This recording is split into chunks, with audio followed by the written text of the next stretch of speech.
for another review, and I've actually learnt how to use my mic now, so things should sound a bit better. It looks like doing this weekly is going to go as planned, so you can be expecting these things every Monday. Right then, for this one I'll be having a look at Shingetsu-tan Tsukihime, or Tsukihime Lunar Legend as it's known in the West. This is a show I had originally intended to watch after playing the visual novel, but picked it up early as it was MVM's Deal of the Week recently. So, Tsukihime aired in the fall season of 2003. It's based on the visual novel of the same name by Type Moon, was produced by J.C.Staff, written by Hiroko Takita, and directed by Katsushi Sakuragi. And the franchise is the main source material for the Melty Blood series of 2D fighting games, which I am horrible at, by the way. The show is set in a place called Misaki Town, though I've no idea which one. Looking it up, it seems there are a bunch of Misaki Towns in Japan. It's probably a fictional one though. Anyway, the show revolves around our protagonist, Shiki Tono. When Shiki was a wee lad, he suffered a grave injury that left him hospitalised and somehow managed to make a power awaken within him. The power in question is known as the Mystic Eyes of Death Perception, and basically means he sees death in the form of funky disco lines all over things, and can poke them with his flickety knife to make stuff dead and all that. Wasn't all upside though, well if you consider that upside, as he also gets a load of headaches and nuggets of amnesia here and there. Luckily for him though, a magical lady gives him a pair of glasses that allow him to block the sight of these lines.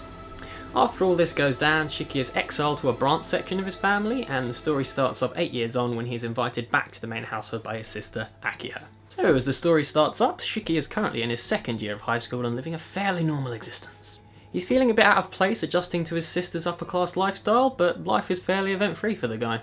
This is until we hear about a string of vampire murders happening in and around Misaki Town. Just hearing about this doesn't do all that much for the guy though, not until he has an anemia attack one day, leaves school early and bumps into our main heroine, Arkue Brunstad. And what romance do these two share on their first meeting, you ask? Well, he goes into some blood-crazed fit and chops her to pieces, of course. Brilliant. He wakes up in his bed straight after though and thinks it's all a dream, so all's well in the world. After this event, during Arkue and Shiki's next meeting, she basically says to the guy that she's in his town to find the perp behind these vampire murders.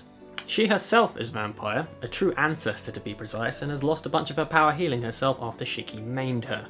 So she asks for his help to nab the guy behind the murders, and with some vampire battlings and slice of lifey deity stuff dotted here and there, that is basically the premise of the show from start to finish.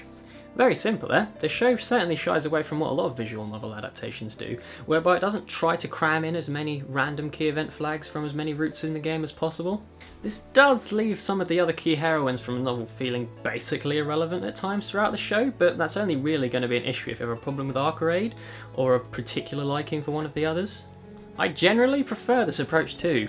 I mean, you have the let's squish together the most exciting chunks of all the routes and hope for the best, Fate Stay Night approach. The let's do each route over 4 episodes and then reset the universe, Amagami SS approach. And then this, which from what I can gather without playing the visual novel, follows the Arcade scenario fairly closely without really touching on the others. This, as said, leaves most of the other heroines feeling like side characters, but generally bodes well for the flow of the story. The story is very simple, and I'm not going to lie, it's not all that interesting either. Some added depth and additional focus shows up in places, but it's really just 12 episodes of finding a bloke, learning about said bloke, and attempting to stop said bloke. With some romantic jazz here and there, and a splash of tomfoolery related to Arcade's lack of knowledge on modern society. Whilst I don't think it's a bad story by any stretch, I just didn't find it all that compelling, and in the end it's, well, fairly forgettable.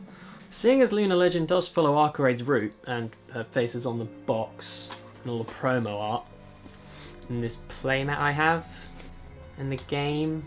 What is she like? She's actually a pretty interesting character, I must say. So she's a true ancestor, which basically means some naturey spiritual type of vampire thing, whose bloodlust is psychological and not physically needed, like the lesser vampires known here as dead apostles. She's strong, mysterious, in a way childlike, and actually pretty hilarious at times. She's like 800 years old and completely out of touch with how society works, which leads to some fairly amusing incidents. Her design, though plain, just really works for me. She looks exactly like an 800-year-old Bishoujo vampire.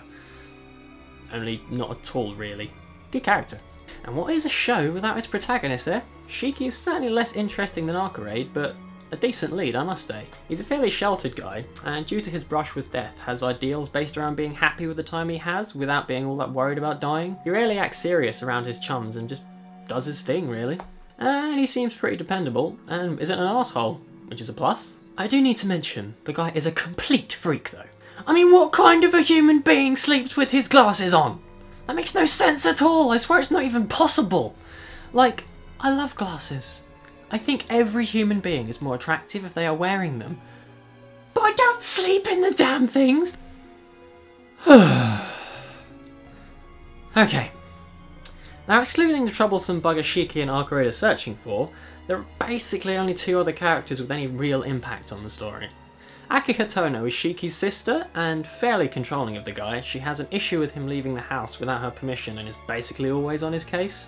Then there's Seal, who is both Shiki's calm, peaceful senior at school, and an assassin who likes to stand on lampposts holding swords like Wolverine. And she's on the back of the box. And they both have beef with Arcade. Shame, eh? And rounding off the cast, we have Hisui and Kohaku. They're the maids at the Tono Mansion, who are actually main heroines in the visual novel, but basically do nothing in the anime. And then there's Satsuki and Arahiko, who are Shiki's classmates and matter very little. Satsuki, man. That sure is some questionable voice acting you've got going on there. And she's not the only issue I have with the voiceover. I mean, seriously, give this a listen. What the hell is that? That sounds horrible. This guy is actually pretty damn important, and they've given him a voice that sounds like rubbing a cheese grater along the back of a pig. Ah, stop it. Aside from those 2, I found the rest of the cast adequate though. Not really much to complain about there. Now, the audio effects and music left a lot to be desired as well. So often did I just find there to be dead silence in the background, and it left certain scenes feeling really empty. The sound effects they did use were a bit iffy at times, and when they did use music, it just seemed like stock classical background music and had no real character to it that I could associate with the show. It wasn't all bad though, and there were at least a couple of scenes where the music really did leave an impression on me. The OP wasn't bad either, though it was a bit repetitive. It felt really fitting with the feel of the show. And the animation had its fair share of hiccups too. Most of the backgrounds felt very stock, and any people shown in them were pretty much locked into one position, except for maybe a mouth moving here and there. Though this is fairly common, there were also scenes such as this one that just made me cringe. I mean, look at that! They're just bobbing up and down. That's not how one walks down the street where I'm from. Yeah, you can tell this show didn't have that much of a budget. After all, this is before Type Moon hit it massive with the release of Fate Stay Night a mere month after this show finished airing. Now that one is a visual novel I have played extensively. And that, I think, about wraps this one up. Across the board, Tsukihime Lunar Legend just feels really okay. Just decent. Perhaps slightly above average, but it never wowed me and basically gives me nothing I'd want to come back to.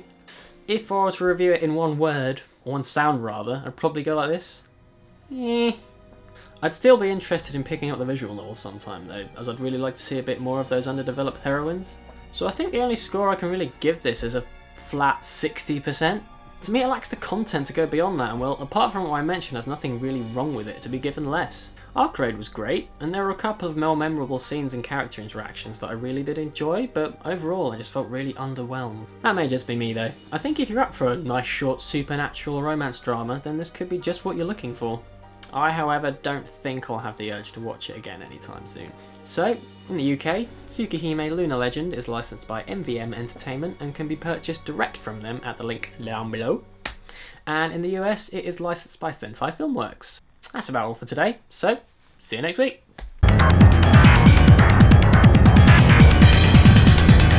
What are you doing? How are you sleeping with your glasses on? Yeah, but what about my mystic eyes of death perception? But when you're asleep, your eyes are closed. Oh yeah.